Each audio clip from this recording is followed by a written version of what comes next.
Hi hello today நம்ம பார்க்க போகிறது வந்து கருவேப்பிலை ப்ரோட்டீன் பால் பார்க்குறோம். எப்படி பண்ணுறதுன்னு பார்க்கலாம். அதுக்கு வந்து நான் வந்து ஒரு பவுல் நிறைய கருவேப்பிலை வந்து கழுவி காய வச்சு எடுத்துருக்கேன். அதுக்கப்புறம் ஒரு 15 பேரிச்சம்பழம் கழுவி எடுத்துருக்கேன். அதுக்கப்புறம் வந்து ஒரு ஸ்பூன் வந்து பாதாம், அதுக்கப்புறம் கொஞ்சம் பம்கின் சீடும் சன்ஃப்ளவர் சீடும் எடுத்துருக்கேன். அப்புறமே நம்ம வந்து ட்ரையாக வந்து இதெல்லாம் வந்து ஃப்ரை பண்ணிக்கலாம்.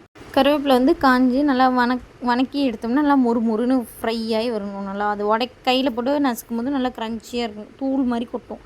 அந்த மாதிரி ஸ்டேஜில் வந்து நம்ம எடுத்து ட்ரான்ஸ்ஃபர் பண்ணி வச்சுட்டோம்னா அது ஆறட்டும். அதுங்காட்டி நம்ம வந்து பாதாம், இந்த சன்ஃப்ளவர் சீடு, பம்கின் சீடு இதையும் வந்து நம்ம வந்து நல்லா வந்து ஃப்ரை பண்ணி எடுத்துக்கலாம். நல்லா ரோஸ்ட் ஆகிற அளவுக்கு நம்ம வந்து அது உடச்சா உடையும், அந்த மாதிரி அது மாதிரி எடுத்துக்கலாம். பேரிச்சம்பழம் வந்து கழுவி வச்சுருக்கனால ஈரமாக இருக்குது. ஈரமாக வந்து ஸ்டோர் பண்ணோம்னா நமக்கு வந்து ரொம்ப நாள் ஸ்டோர் பண்ண முடியாது, கெட்டுரும். அதனால் வந்து இதையும் வந்து நம்ம வந்து ஃப்ரை பண்ணி எடுத்துக்கிட்டோம். உண்மையாக எல்லாம் ஒட்டுக்க போட்டு ஆறுனதுக்கப்புறம் மிக்சியில் போட்டு அரைச்சி கையில் கொஞ்சம் நெய் அப்ளை பண்ணிக்கிட்டு உருண்டை பிடிச்சோம்னா நமக்கு வந்து கருவேப்பிலை ப்ரோட்டீன் பால் வந்து ரெடி ஆகிடும். கசக்கவே இல்லை. நான் வந்து பேரிச்சம்பழம் வந்து கொஞ்சம் ஒரு 5-6 பழம் எக்ஸ்ட்ரா போட்டனால அது கசப்பே தெரியல.